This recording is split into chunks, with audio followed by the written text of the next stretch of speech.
can do all things through Christ who strengthens me. Philippians 4:13. I believe that to be true, and it always gives me comfort knowing that he is there with me, helping me face whatever the day may bring.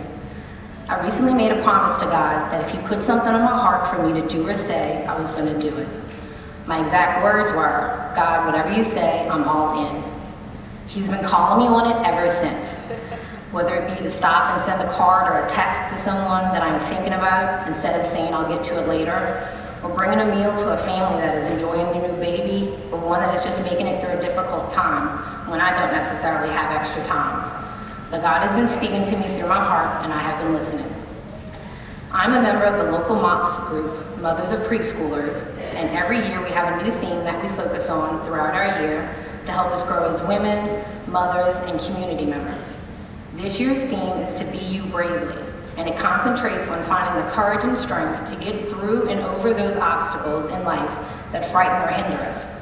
I never really thought about what scared me before this MOPS theme, but after some pondering, I found out what my fear is: speaking in public.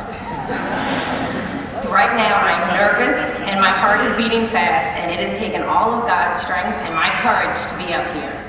But I'm here, and I'm glad that I am. The reason that I am up here is not only to help me face my fears head on, but mainly I am here to relay to you how God is going to turn this fear into good.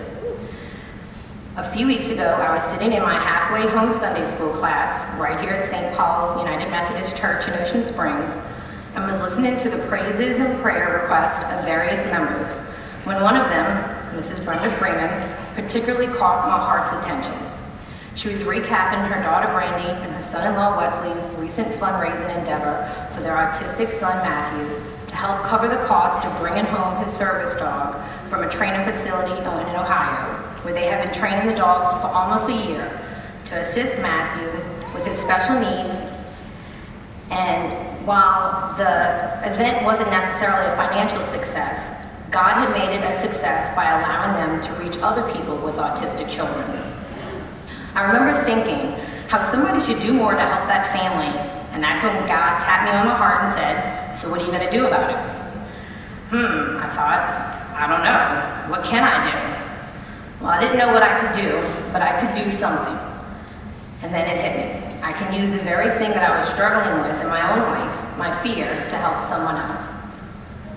My goal is to raise $5,000 for the Devers family, which will be enough money to cover the remaining balance of the $8,000 cost for Matthew and his family to travel to the Ohio Service Dog Training Facility to train for 2 weeks with their new 4-legged family member, as well as a small cushion to help them take care of the service dog and its amenities upon their return home. I plan on speaking to a few audiences and video recording the presentations as I'm doing right now to raise awareness of Matthew and how important a service dog is to children with autism. I will then post those videos to Facebook with the hashtag #DoItScared in order to document my personal fear facing. And once we reach our goal of $5,000, I will not only video myself speaking in front of an audience right here at St. Paul's, but I will also sing the Star Spangled Banner and will post that on Facebook as well.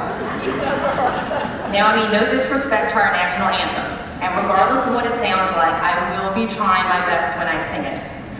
I chose this song not only because it is a song that when people hear that someone is going to sing it, they automatically think that they need to bring it, but I also chose it because the song itself signifies bravery and focusing on doing good for the bigger picture, our flag and our country, at no regard for oneself, as so many military do and have done every day. This song makes me feel proud to be one nation under God every time I hear it. Now, I know you might think the idea of singing this song sounds a little crazy or a little extreme, but sometimes the craziest ideas are the best ones. And if you're cringing at just the thought of singing that majestic song in front of so many people, trust me, my stomach has been in knots since its inception. But God. But then God reminds me it isn't about me. And as scary as it may seem to not only face my fears, but to kick it up a notch, again, it's not about me. It's about this beautiful boy whose life can be calmer and safer once he brings his service dog home.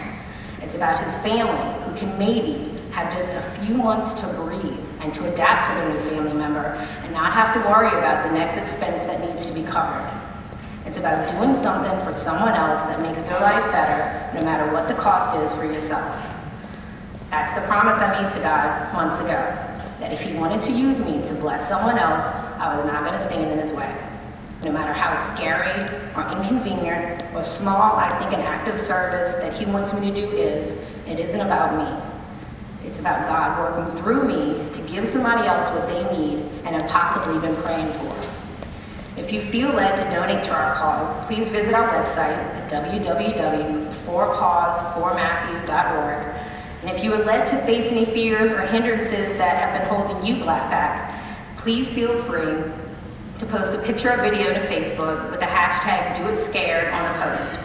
We can help encourage each other to be better versions of ourselves with God's love and strength. Once you get yourself off of your mind, you can be brave and do anything, especially if you're doing it for the good of someone else. Thank you and God bless.